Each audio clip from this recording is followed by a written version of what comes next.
Hi, welcome to Stephen McGrath's Basscraft. Yeah, it's been fairly eventful 2 weeks here since I spoke to you last. I actually did a gig. Me and the lads from Crow Black Chicken, Christy and Jev, we had a thing up in Port We did like a pre-record video, so it was kind of like us being. We imagined there was an audience, but there was no audience. We just played like a 40-minute set. So yeah, I was a bit apprehensive about doing it because I haven't gigged in 8 months, and the morning of the before we went up, I got out the bass and got my pedals out, made sure everything was working, and just ran through the songs. But I wasn't feeling too confident because I kind of obviously I remembered them. I've been playing them for 10 years, but I was just feeling rusty, and it just didn't feel right. And then we got to the gig, and we were doing the sound check, and usually during sound check, we'd have a jam, and I'd play some nice licks, and I'd be like, oh yeah, that's it's feeling good. It wasn't feeling good. I just there was nothing coming out. I was thinking, have I forgotten how to play the bass? But anyway, Jev put in the count, and we counted it in, and we just went for it. Played straight through 40 minutes, and it just felt the same as it ever felt. So yeah, that's great. That was cool. So don't worry if you're having anxiety thinking you won't be able to play when the gigs come back because you're not picking up your bass or working on your bass craft.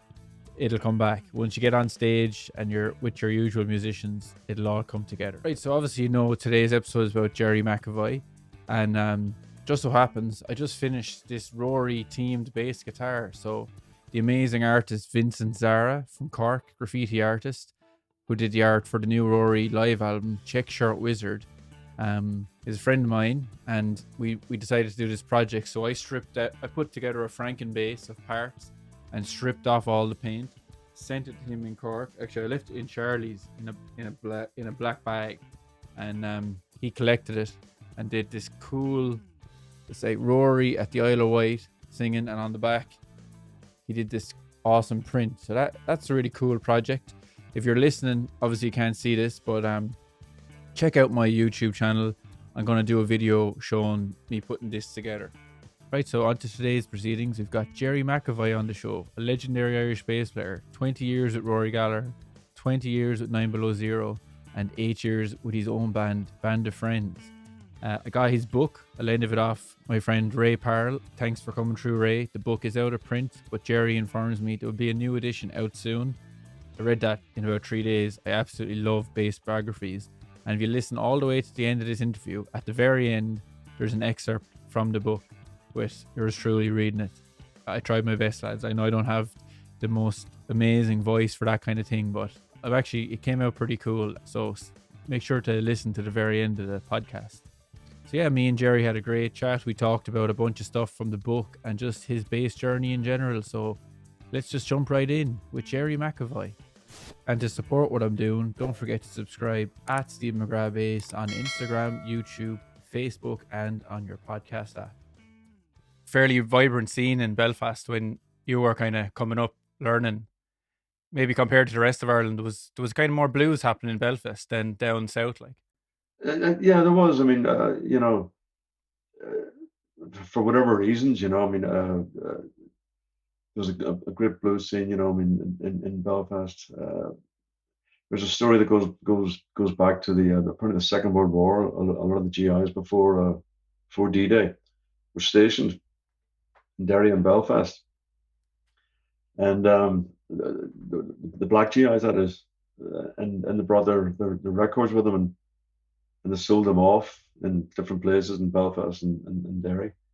Um, and there was an old market called Smithfield Market in Belfast that had these couple of record stores, and you could find these amazing records in these stores. And the story goes that the guys before they went off to war on D-Day, they sold all the records off, and that's why there's an amazing blues collection. That I mean, I think Van Morrison's mother or father had an amazing blues connection because of the same reason. I mean, you could go to Smithfield on a Saturday morning and pick up a John Lee Hooker album, or earlier stuff than that, obviously because it was in the 40s, But and that sort of that stayed with Belfast, that sort of blues thing, that rhythm and blues thing, And that's one of the reasons Rory brought his band Taste up to Hmm. Belfast. And they lived outside Belfast. So because it was a vibrant blues scene, you know. That's amazing. Like that, people I suppose take it for granted today how easy it is to get access to music. But I think I was watching something about Cream or Eric Clapton when the blues explosion was starting in England, and Yeah, fellas used to like get a taxi to another guy's house just to see like the John Lee yeah, Hooker that's right. Yeah. album or something. That's right. Well, John Bell had an amazing blues collection. I Mm. know Eric learned a lot from listening to John Bell's blues collection, you know, because I think Eric stayed with him a couple of nights or whatever, yeah, whatever the story goes. Mm. Yeah, yeah, indeed, yeah. Yeah, I played with Barry Barnes, who's on the Rory tribute scene, Oh, I know and Barry, yeah, yeah. and he told me that he actually has John Mayall's T Square. They went to the same school, and Oh, really? John Mayall left his T Square in Tech Graph after he left, and he's like, "Geez, John Mayall, I'm having that nice little thing to have in your house." That's a bit of a story, yeah. Put it on Amazon. Yeah, well, put a string on it, make a diddly bow out of it. Absolutely. But do you remember? I was reading your book, which is great, by the way, Riding Shotgun. And you started on guitar, didn't you? When you were jamming with your first bands, you were playing guitar in the beginning, like. That's right, yeah. Yeah, I was playing rhythm guitar. I mean, it was in the 60s, sort of, you know, mid 60s, 67, whatever. And we were playing sort of top 40 stuff of the time, you know. Um, and I went to guitar lessons, you know, because my father said he'd get me a guitar as long as I was to take it seriously, you know, and go to guitar lessons. And I had this fantastic guitar teacher called Jack Lowry in Belfast. He taught me a lot. But then as things go, you know, the bass player we had, I mean, we were all like 16, you know, 15, 16, 17. He was a trainee butcher.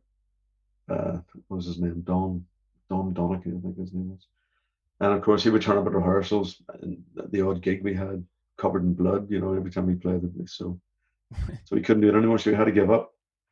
So there's one solution. And our so-called band leader, Jim Ferguson, who's still a friend, he said, "Okay, McAvoy, you've been," because I was teaching Don the bass anyway, because I was, you know, going to guitar lessons. I knew sort of the rudiments of it, you know. And he said, "Okay, McAvoy, you better take over the bass then." And that was it. That was it. That was the start of it. I think That that's the was the start of a story. lot of bass players' journey. They need a bass player in the band and just take the. Yeah, absolutely. I think that's what. And I know Noel Redding was a guitar player before he was a bass player. Mm, A lot of bass players were guitarists, which actually helps in the mm, long run as well. You know, I always found it really helped. You know, because I mean, obviously, you know, with Rory, I mean, if we had a rehearsal for an album, or you know, you bring in some songs in, but he wouldn't sort of sit down and with a bit of paper and say this. Rory would just start playing them, so you'd just follow, jump in, you know. So obviously, I could follow because I knew the chords, and yeah, you know, because playing guitar. So that was very helpful. Yeah, it's nice to be given the freedom to just do what you want on the bass and not being it stuck in a is box. Like, absolutely, absolutely. And Rory was very generously, you know, he'd give you your space, and you know, you could find your own way within the song, you know. but you were fairly wild yourself and the lads in on the Belfast scene. But after a while, you kind of built it up with that. Was it Deep Joy was the band that kind of really worked for you? Like, Yeah, I mean, the original band was called Pride, and then we changed the name because it was, you know, Flower Power was coming in, so it was a Deep Joy.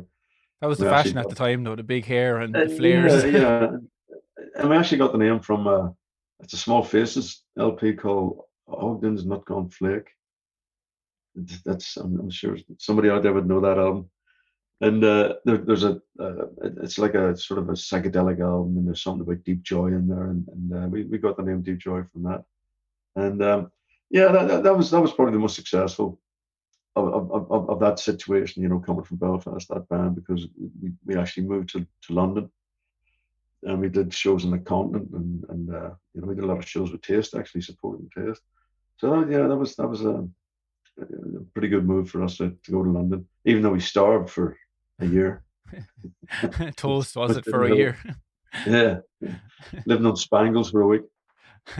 Right, well, it's cool that you did so well. Like a lot of people, that might be as far as their band goes. And that'll be their story. You know, we got to go to London and you did a bit of recording and everything. Like, Yeah, we did some recording over there. Yeah, I'd love to hear it because we actually recorded in Polydor Studios. We did 3 or 4 tracks, but I don't know whatever happened to them. You know, we also recorded in Belfast, which I still have a couple of tracks from Deep Joy. You know, it's fairly basic stuff. You know. It was some funny stuff in the book though about fellas starting to recite poems on the drum kit and That was getting Wilger, yeah, very bless him. prog. God bless him. Indeed, yeah. Yeah, Wilger had this thing about we wrote a song called Trees, very ecological in our youth.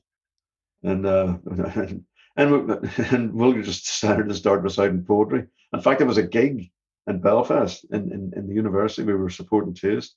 So you can imagine what the audience was like, you know. They're there to see Rory with Taste, you Yeah. know. So they're all fairly rock and roll, you know. So we're playing Trees. This is before we were the warm up band for Taste, and then Wilger starts reciting poetry, which I didn't know was going to happen. So the audience went wild. Get off! You needed a button for the drummer just to turn him off. Not enough. Get off. Get him out of here. It Where's tastes, Rory? Where's Taste? yeah, well, and the energy Rory would bring. So I don't think the poetry is going to warm the crowd up And very not well. at all. Not at all. I mean, I remember that we told. I mean, obviously, because Wilger was the first drummer with the Rory Gallagher band with me on bass, and I remember telling Rory that story, and he killed himself laughing. Killed himself laughing. He was a bit of a prankster, right? There's some good stories of pranks being pulled on people, putting on masks and this kind of thing. Yeah, yeah, yeah. You know, that was another story. That was that was in Cork. We were doing a tour there, and I think it was Donald Rory's brother and a bunch of other guys from the tour party from Jim Aiken's organization. Donald had these masks, and it's when we were filming Irish Tour '74.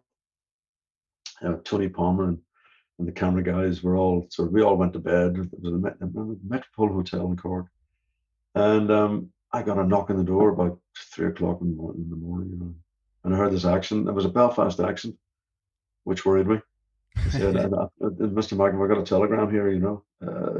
I said, well, just put it under the door. He said, no, I can't. I have to see you and give it to you personally. Of course, when I opened the door, I just saw these three guys standing there with these masks. You As thought you that can was it. imagine, You were done. I did take a swing. It took a swing, and luckily it was Mickey Connolly, who was an ex-boxer. He managed to jump out of the way quick. And then Donald grabbed me. He said, Jerry, it's okay, it's us. Yeah. We were up to all sorts of pranks in those days. Yeah. But I think Taste were a very big band, weren't they? Like you were saying, They you were were. supporting them with Deep Joy. Like they were probably as big as Cream when they were going. Like They not just, but they could, if they had stuck together. The band had stuck together. They would have made massive moves. They would have been really big. Because I mean, I was a fan. I mean, I used to go and see Taste in Belfast in the Maritime or the Ulster Hall, whatever, you know. And to me, I mean, because it was during the blues boom, and you had bands like Chicken Shack, Fleetwood Mac, who went on to do Fleetwood Mac went on to do great things with Peter Green, writing great music. But Rory was ahead. Rory was there as well. I mean, he was writing those songs, you know, for Taste. I mean, which were way ahead of his time. You know, I mean, On the Boards album is absolutely fantastic. I think it's a fantastic album, and some of the songs on there are like timeless. You know, yeah. and you were did you ever get an indication like when you supported Taste that Rory liked your bass playing, or because obviously you eventually got the call for the Rory band, but he must have been Yeah, watching your yeah, playing. yeah. I mean, towards the end of 1970, our year in London with Deep Joy, we were still playing the clubs, and we used to play a club in West Kensington, somewhere like that, called Blazes, which is quite a famous club.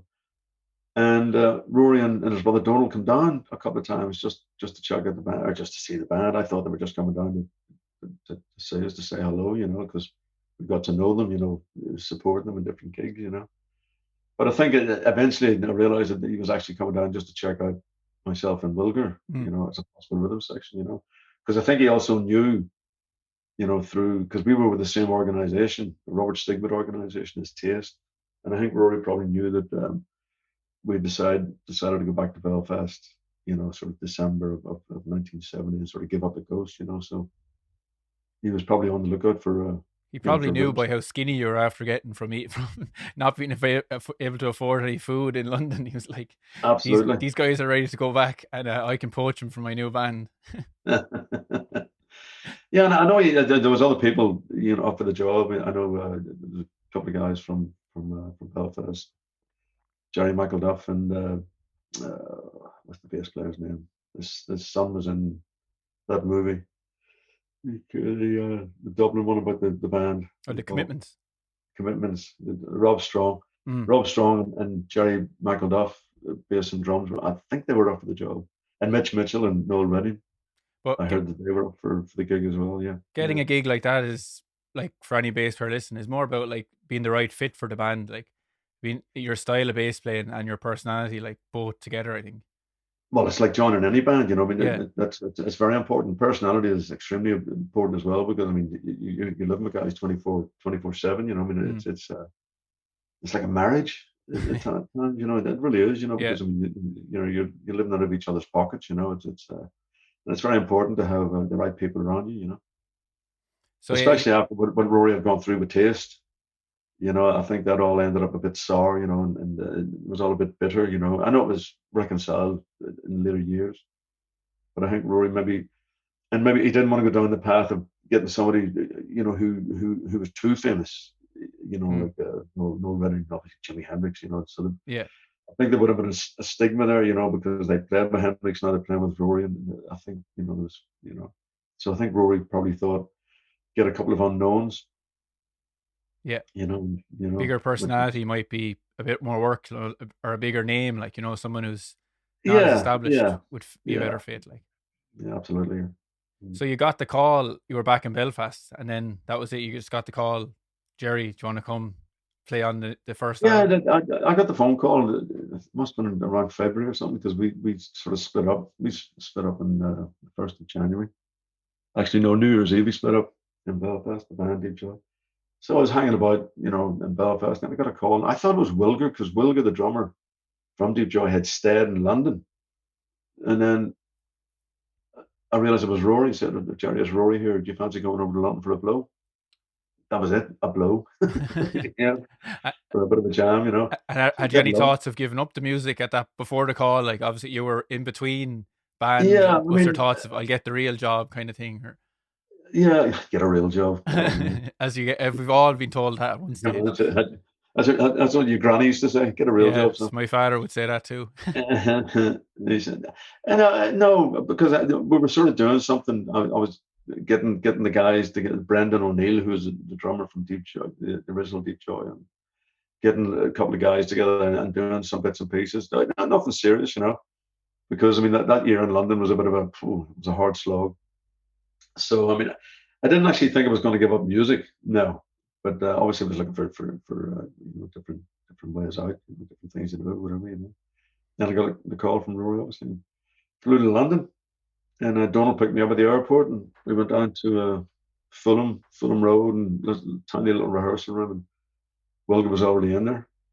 So we just jammed for about 4 hours, you know, and played together for 4 hours. It was great, you know. Went for a lager shandy afterwards, and then Donald took me back to the airport, and that was it. I didn't hear anything for about 3 weeks. And then I got another call from Rory. He said, "Hey, Gerry, do you fancy coming over to London and making an album?" I said, yeah, why not? It's pretty exciting, like, to get asked to do something like that. Were you at the time? Do you remember like how you felt? Like, oh, it's Rory Gallagher, or we kind of just took it in your stride as you often do when you're at that age? Like, Yeah, yeah. Rory sort of kept, you know, kept his cards close to his chest. He kept everything, you know. I don't think he wanted to make a big deal about anything, you know, because of what had happened before, you know. So I think he wanted just to be cool about it, you know. I'll come over and let's get together, and but that was Rory's vibe anyway. He was always like that, you know, pretty loose about things like that, you know. and you have a And good any abiding memories of that first album? Like, that was it all yeah, live, I mean, like it was on the great. floor, kind of? Yeah, I mean, we recorded in Advision Studios. I think on the boards was recorded in Advision. I'm not 100% certain. Um, the engineer Eddie Offord, fantastic engineer. I think he'd worked with Yes before that, and some different bands. But it was like a day job because we'd go into the studio at 10 o'clock in the morning, and we'd finish at you know, 5 o'clock, 6 o'clock at night, you know, with a break for lunch. So I quite enjoyed that, you know, that sense of, and plus it was sort of spring, you know, we were in March, but this, I think it was the end of February, March or something. I'm not 100% certain when the album was recorded. So it was spring in London. It was lovely. you know, and going to the studio, getting the tube, and to the studio, and we were there for about 10 days, 2 weeks, doing all the backing tracks for the album. No, no, it was a nice time. And do you Really like nice time. studio work, or do you prefer like the live, or they're both different beasts? I know, like. Yeah, they are different beasts. I mean, I enjoy the studio, studio work. I enjoy the development of being in the studio, and seeing things, working and adding to things and so on and so on. I mean, the live thing's a different thing altogether because in the studio you have time to think. Mm. A live stage, you don't sometimes have a lot of time to think, especially playing with somebody like Rory. You didn't have a lot of time to think. You just went, wow, here we go. Yeah. I mean, yeah. I mean, I enjoy it. I mean, I'm here at the moment. It's because of lockdown. We're all stuck in. And thank God I've got a little studio here. I can record on. And work away at. Yeah. What kind of a setup have you at home? Pro Tools, that kind of thing, or? Yeah. It's very very simple. It's Mm. very very basic. It's just I have a bit of a Cubase here and some Pro Tools there, and just That is one advantage as bass players.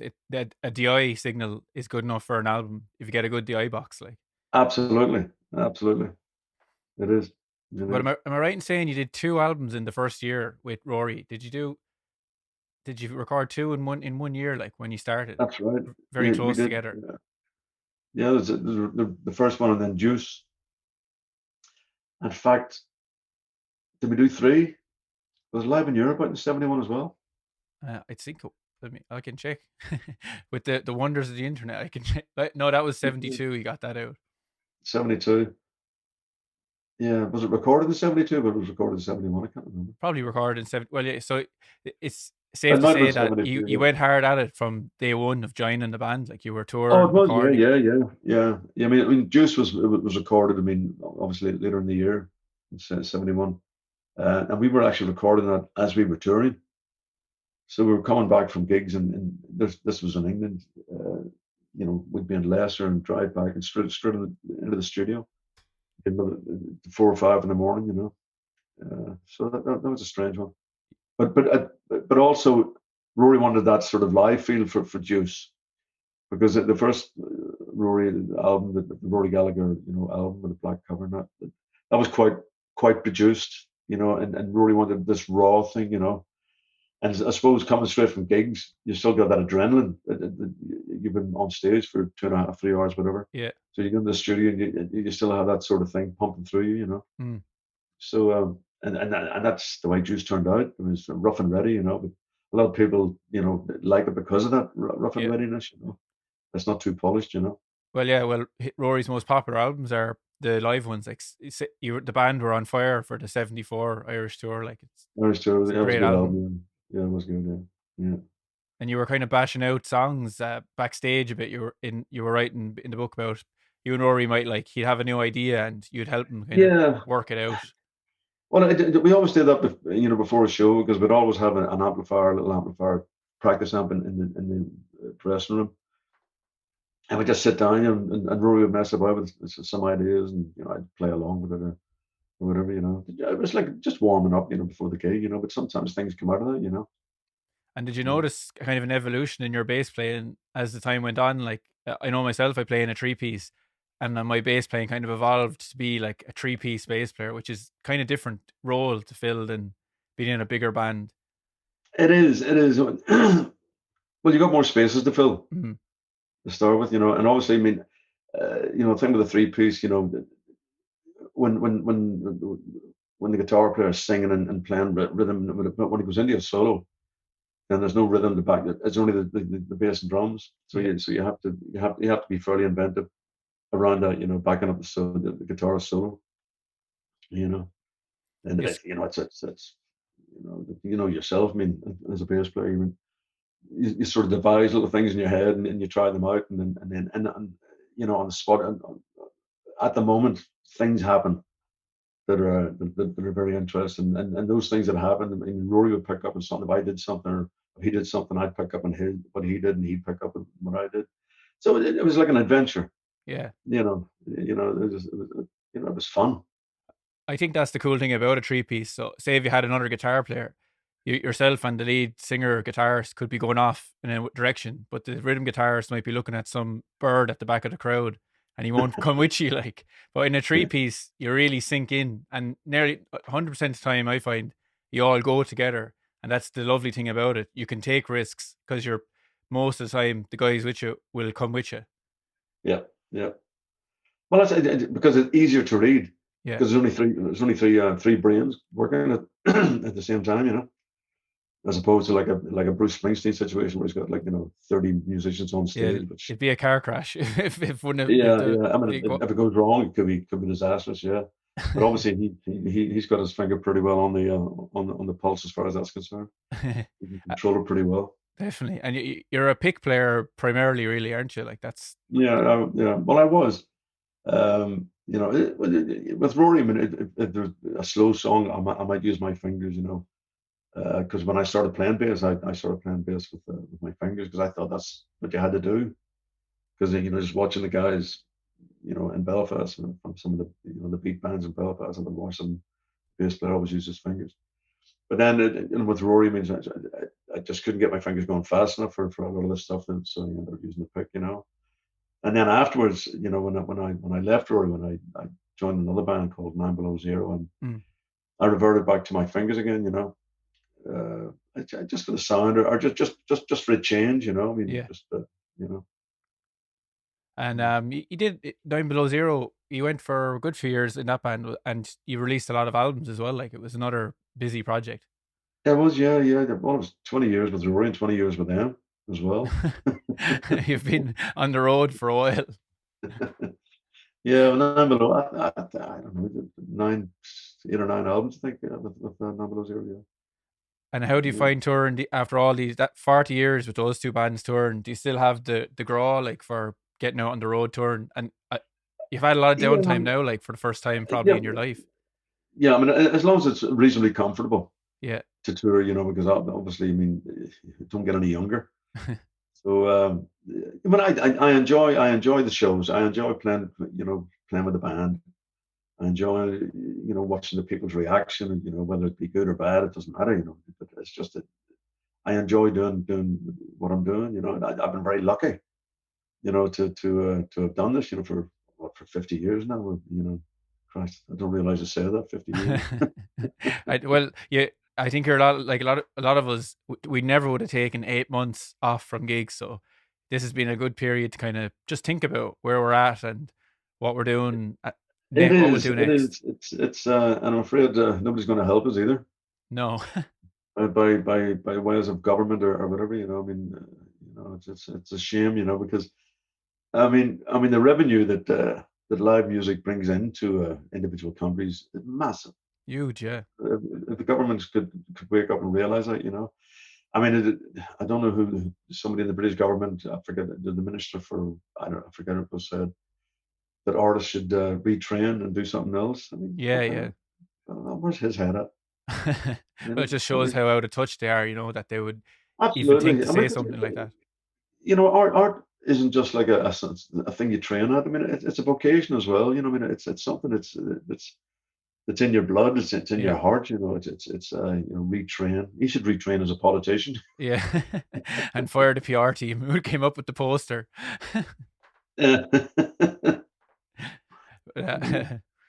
Yeah, well, I was interested in your gear over the year. Like you've always had like a big stack, kind of an Ampeg stack. That was your bass amp. Yeah, the old SVT 8x10. That's my favorite. I mean, in the early days with Rory, I was using a German equipment called Stramp, which was made in Hamburg in Germany. An old friend of ours, Peter Struve.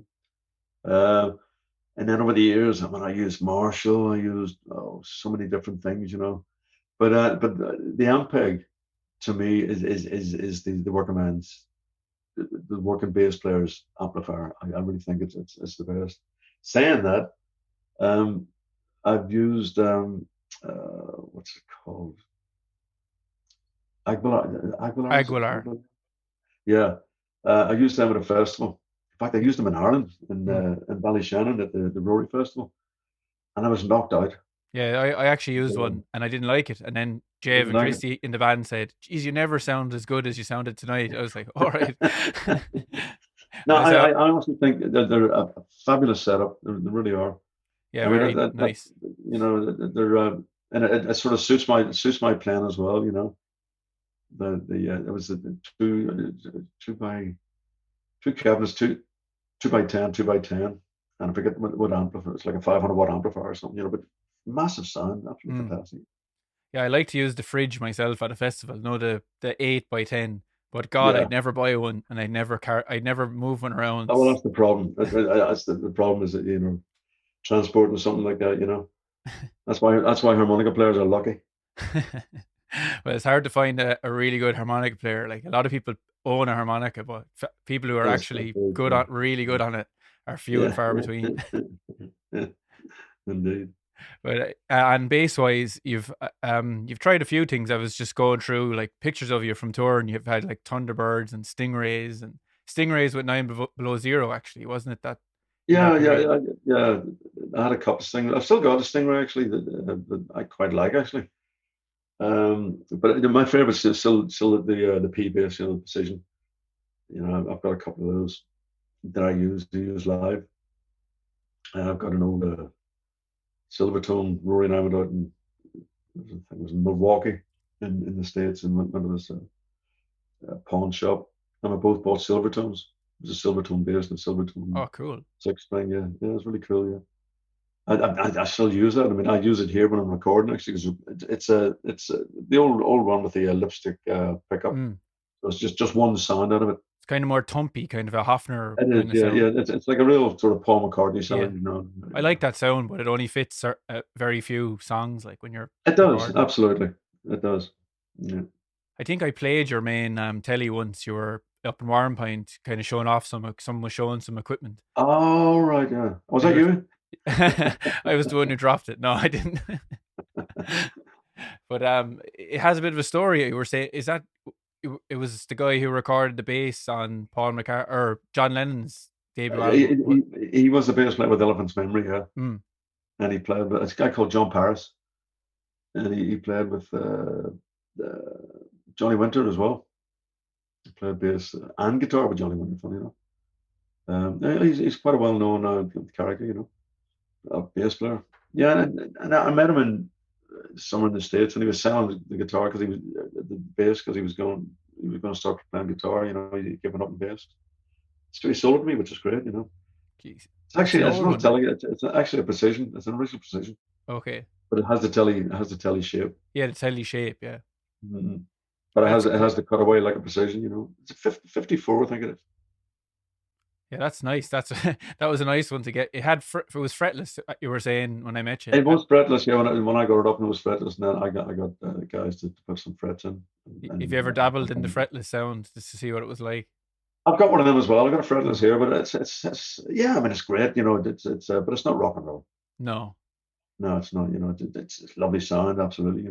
For certain things when you're recording certain things, it's nice. Yeah, Jack Bruce was mad for it later in his career. He got like a 100-year-old double bass, a French one, and he got someone to take the neck out of the double bass and trim it down and put it on an electric body, and that was his fretless for most of his career after Cream. Like, is that right? Yeah, that's a absolutely savage thing. But I'd say there'd be a few double bass players crying when they see someone do that. Like, don't mangle it. I'd say so, yeah. You never tried out the bit of double bass. I have one here, but I'm no good on it. I gave it a go. In restaurants after a few pints, it's been known to go up and play a bit of double bass with Lou Martin on piano. Oh really? Yeah. Back in the day, yeah. Any recordings of that we can? No, definitely not. Yeah, Lou was a legend of a piano player. In fairness, brilliant. He was good. He was great. He was great. He was a great character as well. Very knowledgeable man as well about his music. Was he on the US tours he did with Rush and all that? Yeah. From 73 onwards, yeah. We toured. We toured America a lot between 73 and 78. When Rory changed the band, we did a lot of tours in America with that four-piece band with Rod Yath and Lou Martin and Rory. Yeah, we've played with Deep Purple, The Faces. What am I? So many. And Rush supported you, didn't, for like a good leg of a tour, like. They did. The tour they did of the States, because they were from Canada, as you know.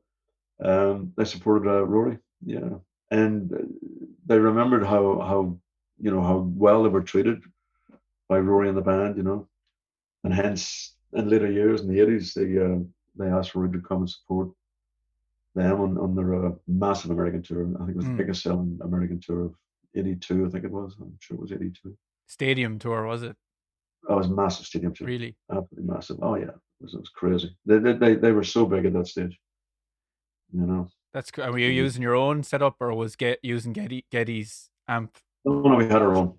Because he doesn't use amps anymore. Actually, he has like washing machines on the stage with t-shirts in them, and he just uses in-ears, and it doesn't use. Right? Yeah. The washing machines don't add that into the tone, like. But yeah. That a good bunch of guys. Yeah, I think they're as a rock and roll band, they're kind of similar to yourself and Rory. Like they're kind of they're reserved and they're respectful, like fellas. They're not the kind of guys to trash a hotel room and throw things out a window. So he probably clicked in that way. No, not like us. Not like well, I saw Geddy was talking about their first tour with Kiss, and Kiss were like going off doing what they do, rock and roll shenanigans, and then they kicked in the door and Neil Peart and Geddy and the lads were reading a book in the hotel room. They're like, lads, it's time to go mad, rock and roll. They're like, well, we're reading our books and we're happy out. No, they were fairly. I mean, on days off, they go and play tennis. You know what? It holds them now, because the two lads who are still alive, rest in peace, Neil Peart unfortunately passed away like 2 years ago. But they're still healthy. You have to look after yourself. You do in this game. It's a tough game. It is. The chips and burgers, you can't live on them for 50 years. If you were eating chips and burgers for 50 years on tour, they were great at the time. Yeah. The grease on the fingers might speed you up. You never know. Absolutely. And are there any Rory albums that like it would be a favorite of yours? I think you said that you like Live in Europe best of the live albums, that you think the band were really hopping. Yeah, and it was very fresh. The Live in Europe albums. I mean, Irish Tour '74 is good as well. I mean, don't get me wrong, but there's something about Live in Europe that's very fresh. And it's funny because when I look at it now, there's only like 5 tracks on the whole album, or 5 or 6 tracks. God Almighty, that's right. I've forgotten how long the songs were as well. But yeah, I mean, I enjoyed it. I enjoyed the sound on that album as well. But saying that, I mean, Irish Tour '74 and Stage Struck are both great albums. With different musicians on it. I mean, it's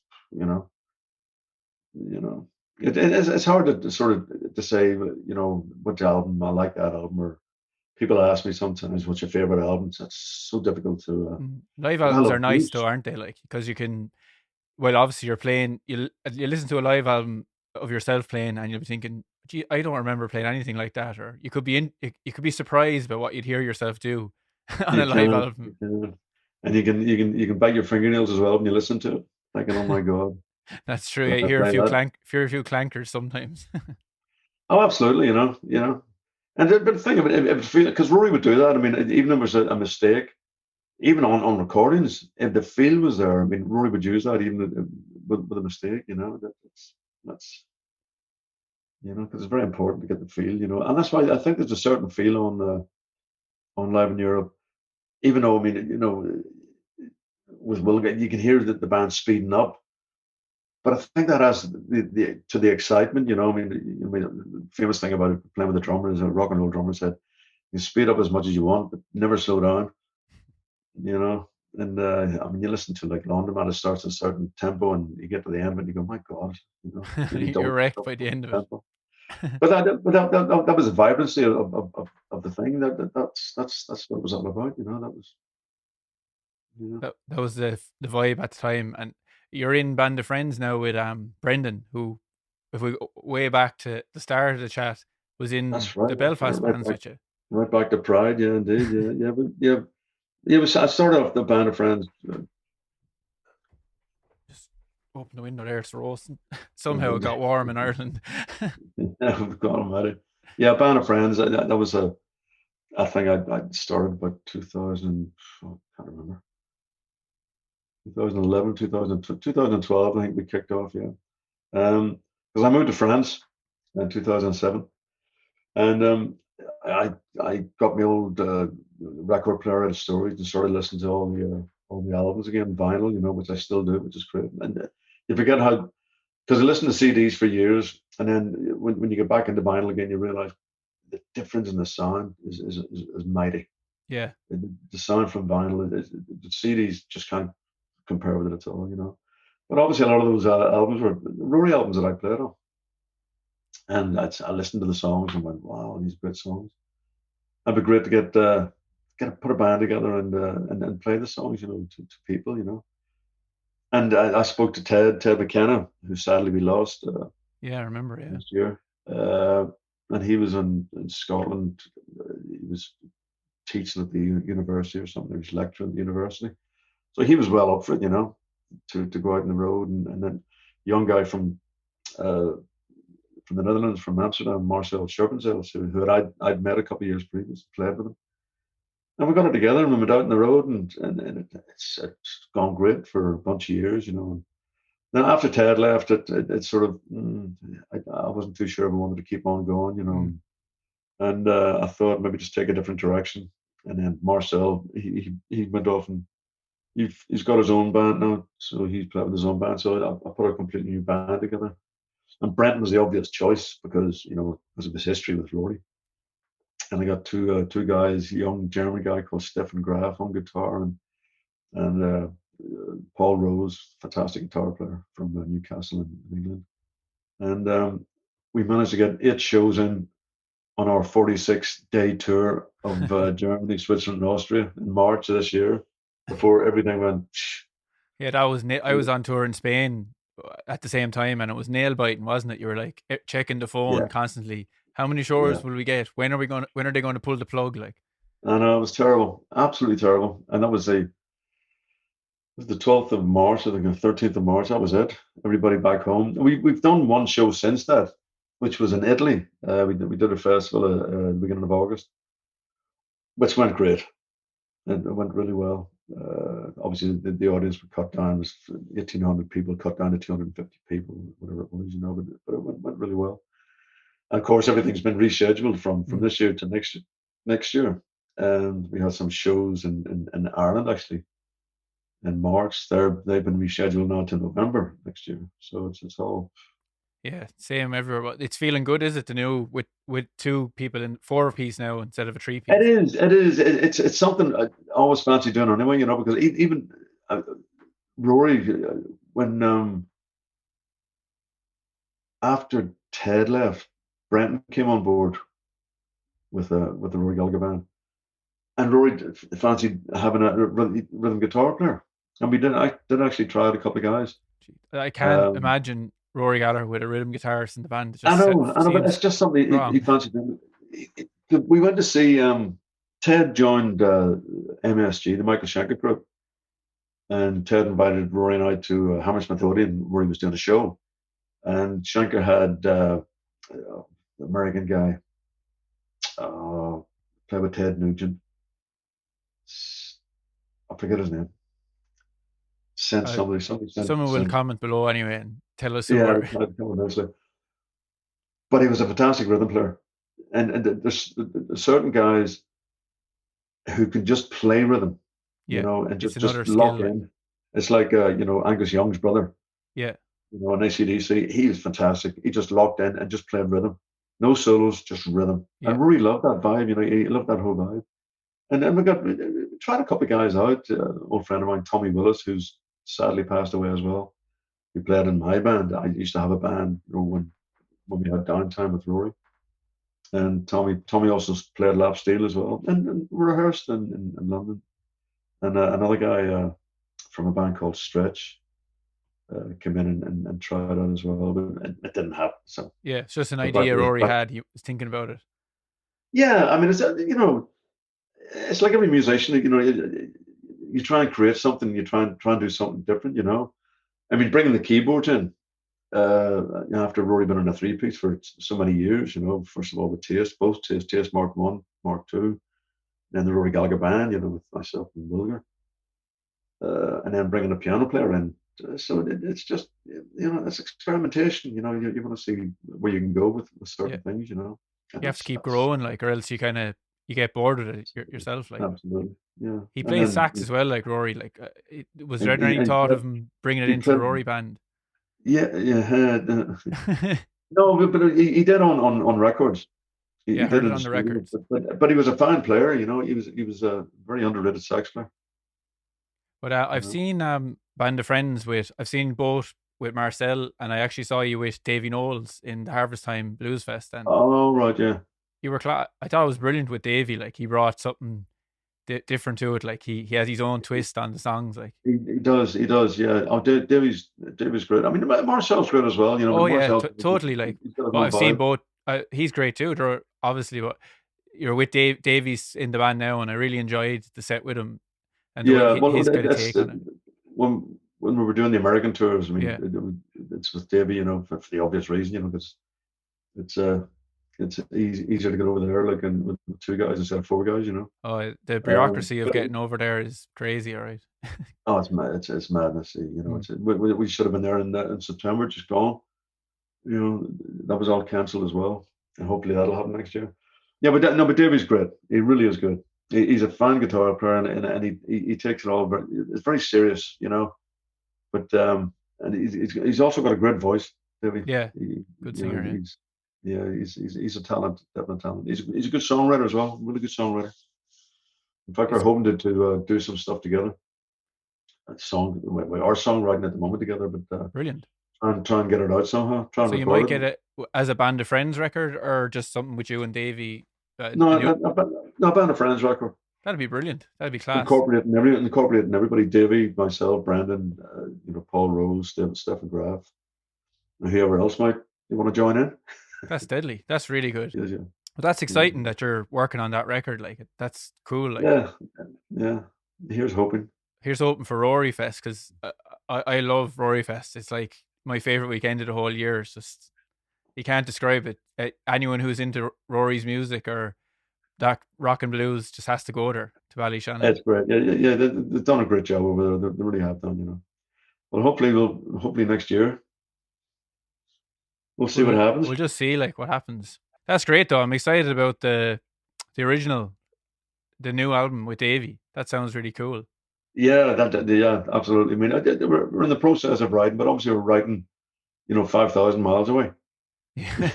But it works, because you have the internet. You can just transfer anything over, and I'll transfer the stuff to him, and the same with the guys, doing bits and pieces with the guys as well. Technology can be a bit of a head wrecker sometimes when computers are crashing and all this. Like, oh no, but thank heavens we have it for the moment.